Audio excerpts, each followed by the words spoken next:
Hello and welcome again to another screencast edition of Adobe Animate. Today we'll be focusing on mouth animation dialogue. When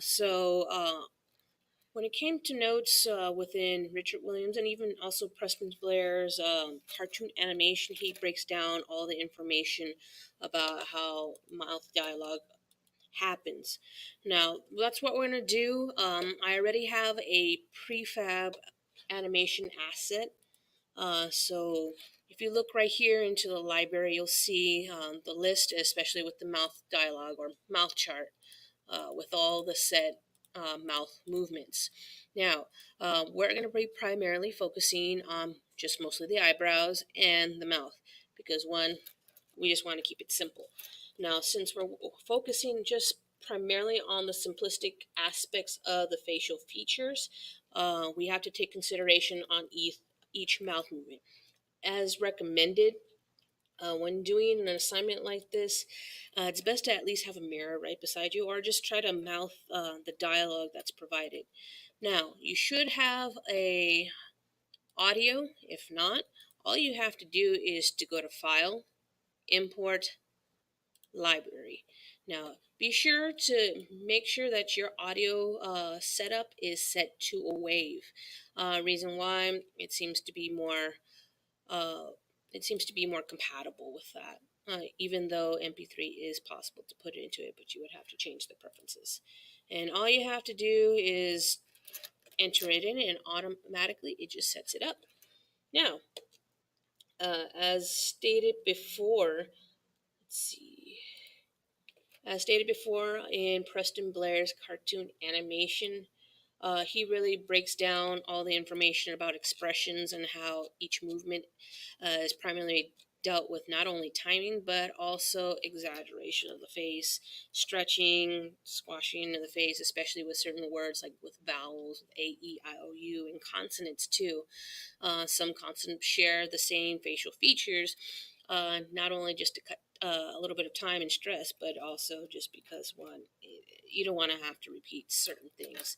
But out of convenience, the best way to approach when doing dialogue animation is to pretty much mouth the words. Now, what we're going to do is, since this is an asset, there's what you call a nested layer. So I'm going to double click into it now. Now you'll see, of course, everything is layered into this because, of course, the way the character was built. So what we're going to do first, before we forget, we are going to add in, again, audio. So I'm going to add in a new layer. I'm going to call this audio. We'll click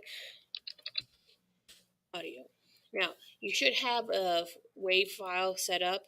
Since I already have it here, all I have to do is click, drag, and drop onto my stage. Automatically, it shows. You'll see this right here, this little sound bar. Now, if we're going to animate, be sure one of the minor things that you need to do is go back to Properties.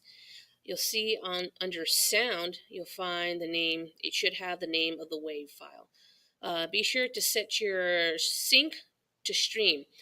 By default, it sets to event, but since we're doing it, just having it to animate automatically, the best option is to stream. When you have an event, that's if you have like a button to press for like a said website. So, moving on. So the next aspect of what we're going to do is begin to listen into the audio. So, of course, I'm going to press enter into this. On my face? I got something on my face? So if you hear it, it says, "Do I got something in my face?" So, of course, she says it in a sarcastic tone. So now you have to sort of mouth it. "Do I got something in my face?" So you also have to scrub through on to the ending point. So this would be a good start right here. Insert keyframe to start on that point. Same thing, insert, right click, insert keyframe. Now keep in mind, now if you want to do animation, take consideration as parts of the body, especially the facial features, as separate entities. What we're going to do is right click, insert keyframe. Now, you see everything is set. the next step is what you need to do is highlight this here.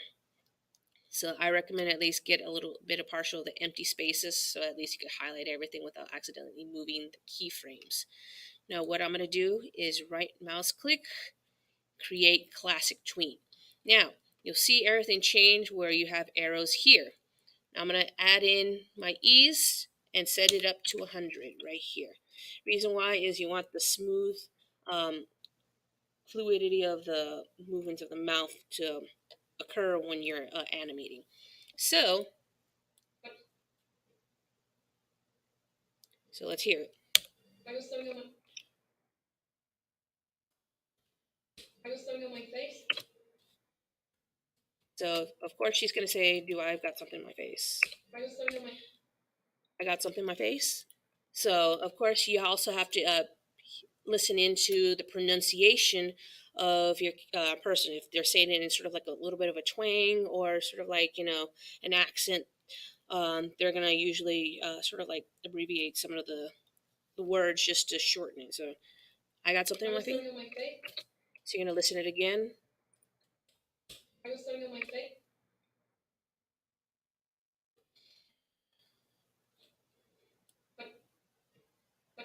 So of course on that point is going to be, I'm going to insert frame here, because this would be a good start. So of course insert. Now the different thing is what you're going to do is insert a blank keyframe. Since we're not going to use the same mouth movements, that means you want to add in a keyframe, but that's not the same as the previous one. That's where you want to establish that. So we're going to go to our mouth chart dialog here folder here. So she says, I got something on my face. So what you're going to do is click and drag and drop. Now keep in mind, be very vigilant on how your mouth is positioned. Since my character, of course, has a bit of a sort of like a little indentation right here on the upper lip, that's always a good way to sort of line everything up from the nose and so on. So let me see, tools, here we go. There. So I'm going to make this a slight adjustment here. There. So that's a good start. I'm going to use my free transform tool to have everything lined up. Now, so we're going to hear this again. So I'm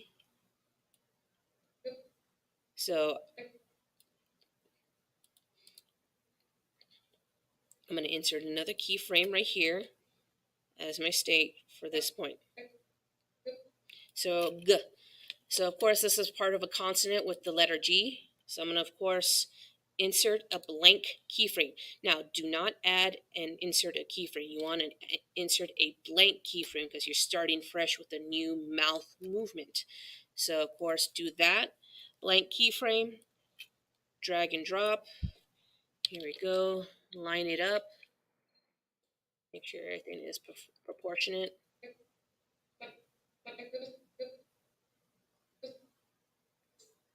So O, you're going to use O, T. So of course, here again, I'm going to add in the blank keyframe here. Always line it up right here as a good indicator.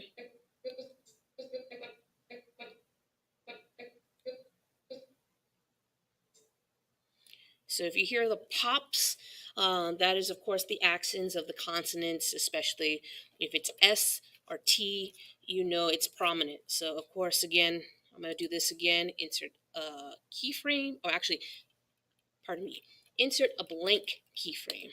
So drag and drop. Line it up, scrub through this little tick mark right here. Make sure everything. So we're going to play it. So even if it's just half a second, you could see that it lines up and syncs everything. Now, I'm going to focus a little bit on the eyebrows now. So of course, right here. So I'm going to say, I got something in my face. So of course, a certain amount of time where I'm going to lift, insert keyframe right here, insert keyframe there. Now, of course, I'm going to choose both of them.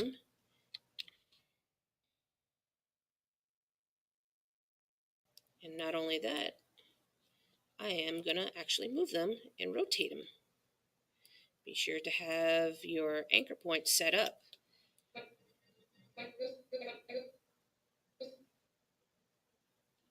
So when you play it, so I got something in my face. So again, always have something as reference as you were saying it and see how everything reacts to it. So other than that, you keep on doing, let's see, I got.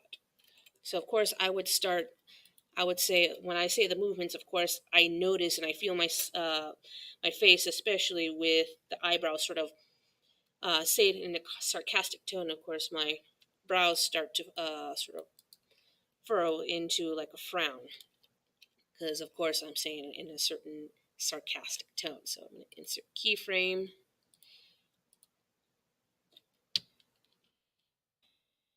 right here.